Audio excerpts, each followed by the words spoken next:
हाय friends, myself Ravi Dwivedi स्वागत करता हूँ स्टडी इंग्लिश में। फ्रेंड्स, असर्टिव से एक्सक्लेमेटरी बनाने का जो टॉपिक हमारा चल रहा था उसका आज अंतिम पार्ट है और साथ ही साथ ये अंतिम स्ट्रक्चर भी है। और इस लास्ट स्ट्रक्चर में हम देखेंगे कि हमें कुछ विशेष चीजें मिलेंगी और वो कौन सी विशेष चीजें हैं, कौन सी इंपॉर्टेंट फैक्ट्स हैं, आइए देखते हैं इस पार्ट में। तो फ्रेंड्स, कह रहा है कि जब सेंटेंस हमारा इट इज स्ट्रेंथ दैट से शुरू होगा, तो यहाँ पे सेंटेंस जो है ये असर्टिव का जो सेंटेंस है वो इट इज स्ट्रेंथ दैट से शुरू होगा। और कह रहा है कि अगर सेंटेंस हमारा इट इज स्ट्रेंथ दैट से स्टार्ट हो तो ये दो तरीके से बनता है। तो इट इज स्ट्रेंथ दैट से शुरू होने का मतलब दैट के बाद के जो पार्ट आएगा वो नाउन क्लॉज रहेगा, नाउन क्लॉज रहेगा।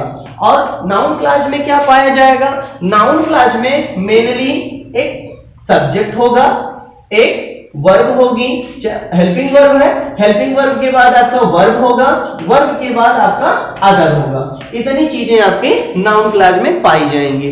तो हमको क्या करना है, आइए स्ट्रक्चर को देखें तो इसका क्या स्ट्रक्चर बनता है और किस तरीके से हम इसको बनाते हैं। तो कह रहा है कि अगर sentence it is strength that से स्टार्ट हो, कौन सा सेंटेंस स्टार्ट होगा? असर्टिव का।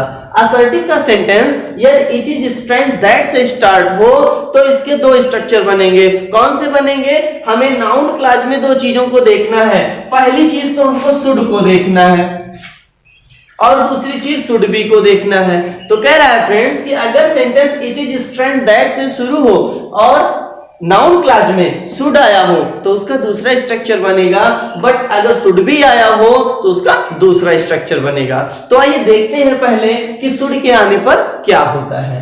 तो कह रहा है कि अगर इट इज स्ट्रेंथ दैट से स्टार्ट है तो हम एक्सक्लेमेटरी सेंटेंस जब बनाएंगे तब क्या करना है? नाउन क्लॉज में शुड आया हो तो इसके स्ट्रक्चर में अर्थात एक्सक्लेमेटरी में हम सेंटेंस को टू थिंक ऑफ से स्टार्ट करते हैं।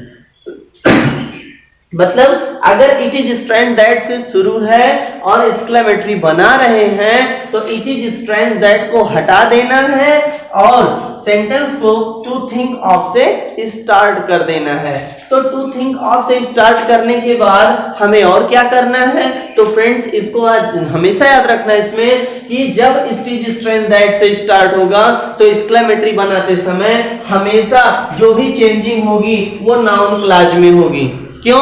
क्योंकि नाउन क्लॉज में ही हमको शुड मिलेगा और नाउन क्लॉज में ही शुड भी मिलेगा। तो दोनों में से चाहे जहां पे जो मिलेगा उसी के अकॉर्डिंग चेंज करना है, मतलब नाउन क्लॉज में ही चेंजिंग होगा। और ये जो प्रिंसिपल क्लॉज आपका रहेगा इट इज स्ट्रेंथ दैट, ये आपका हट जाएगा।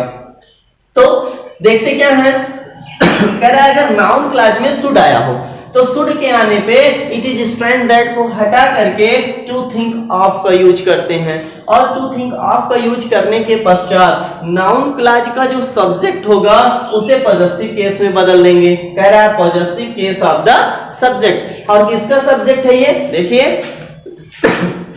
टू थिंक ऑफ से स्टार्ट किए, किसमें का? इट इज स्ट्रेंथ दैट है और it is strength that should के आने पर टू थिंक ऑफ से स्टार्ट किया। नाउन क्लॉज का जो सब्जेक्ट था उसको पॉजेसिव केस में कन्वर्ट कर दिया और पॉजेसिव केस में कन्वर्ट करने के बाद पॉजेसिव केस में कन्वर्ट करने के पश्चात हमारा जो वर्ब आई होगी उसे नाउन में बदलना है और पूरा जो बचा है उसको उतार कर मार्क ऑफ एक्सक्लेमेशन यूज करना है। नहीं क्लियर हुआ? आइए एग्जाम्पल से देखते हैं। एग्जाम्पल इसका बोल रहा है it is strength that, it is strength that, it is strength that we should play here, we should play here। तो अब यहां पे देखेंगे फ्रेंड्स सेंटेंस क्या बोल रहा है। एग्जाम्पल कह रहा है इट इज स्ट्रेंथ दैट। बड़ी विचित्र बात है, ये बड़ी विचित्र बात है कि we should play here, हमें यहाँ खेलना चाहिए। मतलब ये सोचने वाली बात है कि हमको यहाँ खेलना चाहिए। पता लगा कहीं उबड़ खाबड़ पिच पे आपको कह दिया जाए खेलने के लिए तो आपको आश्चर्य होगा कि अरे क्या बताएं, हमको यहाँ खेलना है। तो देखने के बाद आश्चर्य होता है। वैसे ये भी बोल रहा है, क्या बोल रहा है? इट इज स्ट्रेंथ दैट, बड़ी विचित्र बात है कि दैट कि वी शुड प्ले, हमें खेलना चाहिए। हियर मीन्स यहाँ पे, हमें यहाँ खेलना चाहिए। तो आपको समस्या हो रही है एक्सक्लेमेटरी बनाने के लिए, तो कुछ नहीं करना है, पहले सेंटेंस को देख लो। सेंटेंस क्या है? इट इज स्ट्रेंथ दैट से स्टार्ट है, बोल रहा है इट इज स्ट्रेंथ दैट से स्टार्ट है। तो इट इज स्ट्रेंथ दैट से स्टार्ट है, एक्सक्लेमेटरी बना दो। लेकिन एक्सक्लेमेटरी बनाने से पहले दो चीजें, शुड आया कि शुड बी आया, इसको पता करो। तो शुड आया कि शुड बी आया तो किसमें पता होगा? ये आपका किसमें पता हो जाएगा? नाउन क्लॉज में। और नाउन क्लॉज कहां मिलेगी? दैट के बाद का। दैट के बाद क्या है? ये आपका क्या बन गया? सब्जेक्ट। आपका क्या आया? शुड आया। तो हम क्या करेंगे? एक्सक्लेमेटरी बना रहे हैं, तो एक्सक्लेमेटरी बनाते समय सबसे पहले इट इज स्ट्रेंथ दैट को किसमें बदलना है? टू थिंक ऑफ में। To think of, to think of. कौन सी चीजें बदल गई? इट इज स्ट्रेंथ दैट, ये आपका टू थिंक ऑफ में कन्वर्ट हो गया। जब टू थिंक ऑफ में कन्वर्ट हो गया तब फिर क्या करना? Possessive case of the subject. किसका पॉजेसिव केस लिखना है? नाउन क्लॉज का, क्योंकि नाउन क्लॉज में ही चेंजिंग होगी। तो नाउन क्लॉज में सब्जेक्ट कौन है? बी है। बी के बाद हमें क्या यूज करना है? आर यूज करना है। क्यों? क्योंकि बी का पॉजेसिव केस क्या बनेगा? आर होगा।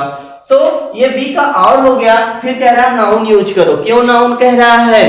वर्ब क्यों नहीं कह रहा है? यहाँ पे वी के बाद शुड, शुड के बाद शुड के आने के कारण ही टू थिंक ऑफ लगा था, ये तो हट ही गया। हमारा बचा कौन? प्ले। तो प्ले क्यों नहीं लिख सकते? तो इसके बारे में मैंने पिछले वीडियो में आपको बताया था कि जब कोई प्रीपोजिशन आता है तो उसके पश्चात या तो प्रोनाउन लिखा जाएगा और या तो नाउन लिखा जाएगा।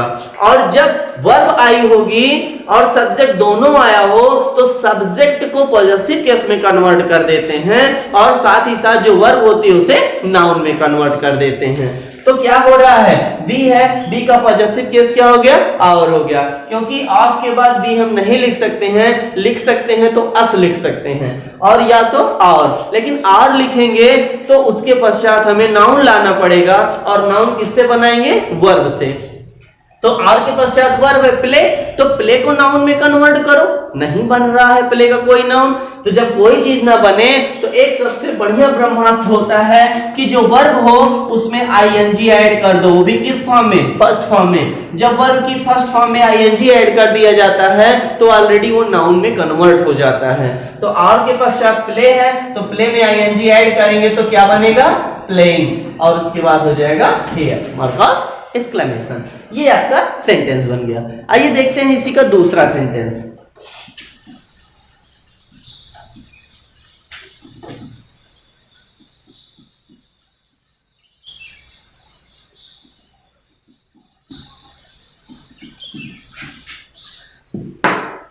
It is strange that, it is strange that I should meet you। You हटा देते हैं, here लगा देते हैं। यहाँ पे कह रहा है it is strange that, it is strange that। बड़ी विचित्र बात है। क्या बड़ी विचित्र बात है? कह रहा है it is strange that, बड़ी विचित्र बात है कि I should meet here, हम मतलब मैं यहाँ मुझे शुड मीट मिलना चाहिए हियर, यहाँ मुझे यहाँ मिलना चाहिए। तो कभी कभी कुछ प्लेस ऐसे होते हैं ना कि जो अननोन होते हैं, अजीब होते हैं, थोड़ा अच्छा नहीं होता है और वहां पे कह दिया जाए कि मुझे मिलना है तो क्या बोलते हैं कि बड़ी विचित्र बात होती है, थिंकेबल फैक्ट होता है। तो जब थिंकेबल फैक्ट कहीं पे आता है तो एक्सक्लेमेटरी बनाते समय टू थिंक ऑफ का ही यूज करते हैं और इसीलिए बोल रहा है कि जब शुड का यूज किया गया हो तो एक्सक्लेमेटरी बनाते समय टू थिंक ऑफ का यूज करते हैं। इट इज स्ट्रेंज दैट, इतना पूरा हटा देंगे तो इसका जो आंसर बनेगा क्या बन रहा है? इसका जो आंसर बनेगा वो बनेगा to think of, to think of, to think of, to think of. किसके प्लेस पे लगा? इट इज स्ट्रेंज दैट के, इट इज स्ट्रेंज दैट के प्लेस पे हो गया टू थिंक ऑफ। और इसके बाद क्या लगाएंगे? टू थिंक ऑफ के बाद, टू थिंक ऑफ के बाद possessive case of the subject. तो सब्जेक्ट कौन है? आई है, तो आई का पॉजेसिव केस क्या हो जाएगा?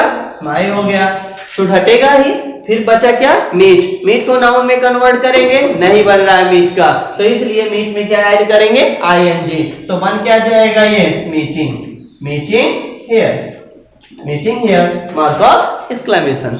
तो फ्रेंड्स ये हमारा पहला स्ट्रक्चर था जब हमारा शुड आता था। आइए देखते हैं किस प्रकार से हम नाउन क्लॉज में जब शुड बी का यूज होता है तो उसको हम कैसे कन्वर्ट करते हैं और किस तरीके से यूज करते हैं। तो फ्रेंड्स जो फर्स्ट स्ट्रक्चर था, फर्स्ट स्ट्रक्चर में हमने किसको देखा था? शुड को। फर्स्ट स्ट्रक्चर था शुड। तो जब शुड आता था तब हम क्या यूज करते थे? To think of, to think of. First structure बोल रहा है कि जब शुड आएगा तो टू थिंक ऑफ से स्टार्ट करना है। तो अब हम किसको शुरू करने वाले हैं? सेकेंड स्ट्रक्चर को। और किसका स्ट्रक्चर? जब नाउन क्लॉज में शुड बी आया हो। तो फ्रेंड्स कह रहा है जब sentence it is strength that से शुरू हो और नाउन क्लॉज में शुड बी का यूज किया गया हो, इसमें इट इज स्ट्रेंथ दैट से शुरू हो और नाउन क्लॉज में शुड बी का यूज किया गया हो, तो एक्सक्लेमेटरी बनाते समय क्या करना है? इट इज स्ट्रेंथ दैट को हटा देना है। सबसे normally it is strength that को हटा देना, मतलब इतना हट जाएगा। ये भी होता है कभी कभी इट इज स्ट्रेंथ की जगह पे शॉकिंग भी आ जाता है, तो इट इज शॉकिंग दैट, इतना हमें हटा देना। तो बचा क्या हमारे पास? हमारे पास बचा नाउन क्लॉज। तो नाउन क्लॉज बचा है तो एक्सक्लेमेटरी कैसे बनाओगे? इसके स्ट्रक्चर में कह रहा है कि सबसे पहला सब्जेक्ट ले लो, subject of noun clause. Noun clause का पहला सब्जेक्ट ले लो, फिर एंड से जोड़ दो और एंड से जोड़ने के बाद जो शुड बी के पीछे का दूसरा सब्जेक्ट है, मतलब जो नाउन है, उसको लिख लो, एक्सक्लेमेटरी बन जाएगा। नहीं क्लियर हुआ? आइए एग्जांपल से देखते हैं। तो कह रहा है फ्रेंड्स कि जब sentence it is strength that से शुरू हो तब क्या करते हैं? नाउन क्लॉज का पहला सब्जेक्ट ले लेंगे। कब? जब शुड बी आया हो तब। तो देखते हैं यहाँ पे शुड बी आया है, दोनों के दोनों सेंटेंस में शुड बी आया है। तो इसलिए जब हम इसको एक्सक्लेमेटरी में कन्वर्ट करेंगे तो शुड बी के मतलब सब्जेक्ट का, नाउन क्लॉज का पहला सब्जेक्ट लेंगे और उसके पश्चात नाउन क्लॉज का नाउन क्लॉज में जो दूसरी नाउन यूज होगी, अर्थात वो जो सब्जेक्ट के शुड बी के बाद यूज किया गया होगा उस वर्ड को लेंगे। नहीं क्लियर हो रहा है? एकदम इजी समझो, एकदम इजी, बिंदास रूल। कौन सा बिंदास रूल? शुड बी को पकड़ लो, शुड बी को पकड़ लो और ओकरे आगे देख लेना है। किसके? शुड बी के पहले। एक शुड बी पहले देख लो, एक शुड बी पीछे देख लो। जो शुड बी आगे मिल रहा है उसको पहले लिख लो और उसके बाद शुड बी की जगह एंड लगा लो और शुड बी के पीछे जो उसको लिख दो, मार्कअप एक्सक्लेमेशन लगा दो, बन जाएगा। क्या मिला? कैसे मिला? इसको देखते हैं आंसर में। आंसर में क्या कह रहा है? It is strength that should be, it is strength that should be. Should be आया तो शुड बी को पहले पता कर लो, शुड बी यहां मिला। शुड बी पहले कौन सा मिल रहा है? अ फायरमैन। तो अ फायरमैन को लिख लो, अ फायरमैन। फिर क्या ऐड करना है? एंड। शुड बी हटाओ, एंड लगाओ, फायरमैन एंड। इसके बाद क्या करना? शुड बी पीछे क्या मिल रहा है इसको देखो, अफ्रेड ऑफ स्पार्क्स। इसको लिख लेते हैं, afraid of sparks, markup exclamation. Sense क्या निकला? It is strength that. बड़ी विचित्र बात है कि अ फायरमैन, एक fireman should be afraid of spark, मतलब वो आग से डरता है। कौन डरता है? अगर किसी अग्निशामक दल का कोई व्यक्ति हो और उससे कह दिया जाए भैया आग लगी है जाओ उसे देखो, तो कहेगा नहीं नहीं मुझे आग से डर लग रहा है, तो उसका विरोधी गुण हुआ। तो वो आश्चर्य की बात करता है। कोई संत है और संत से कह दिया जाए कि वहां भूत रहता मत जाओ, तो उस डर के कांपने लगे, तो वो उसका विरोधी गुण होगा, तो इसलिए वो आश्चर्य को प्रकट करता है। कोई सिपाही हो और वो कायर हो तो क्या है? वो विरोधी गुण है, तो ये आश्चर्य को प्रकट करता है, शॉक देता है ये। तो इस तरीके से सेंटेंस अगर मिलता है, मतलब शुड बी आया है तो शुड बी के पहले वाला सब्जेक्ट रख लो, शुड बी के पीछे वाला रख लो और सेंटेंस को बना लो, एंड से जोड़ दो, मार्कअप एक्सक्लेमेशन। तो इसमें भी देख लो भाई, शुड बी आया है, ज्यादा दिमाग नहीं लगाना है, इट इज स्ट्रेंथ दैट से शुरू हुआ है, शुड बी को पता कर लो, शुड बी को पहले जो है उसको लिख लो नंबर 1 और शुड बी के पीछे जो है उसको लिख लो नंबर 2। तो आंसर कैसे लिखेंगे? आइए देखते हैं इसका आंसर कैसे बनता है। इस वाले सेंटेंस का, इसका आंसर बन रहा है शुड बी के पहले क्या है भाई, सोल्जर है, और कैसा है वो, कावर्ड है, कायर है, विरोधी गुण है, आश्चर्य को प्रकट कर रहा है, शॉक दे रहा है, इसलिए हम इसको एक्सक्लेमेटरी में कन्वर्ट करेंगे। तो फर्स्ट सब्जेक्ट रख लो, तो क्या हो गया, अ सोल्जर एंड कौन, सच अ कावर्ड, मार्का एक्सक्लेमेशन। ये आपका रूल था। ये दो एग्जाम्पल्स थे, और साथ ही साथ ऐसा भी है कि एक्सक्लेमेटरी में बहुत से ऐसे वर्ड हैं कि जिनका कोई अपना कोई स्ट्रक्चर नहीं होता है, वो अपने आप में फ्रीली एक्सक्लेमेशन में चेंज होते हैं। तो फ्रेंड्स आज के टॉपिक में बस इतना ही, मिलते हैं एक नए कॉन्सेप्ट के साथ।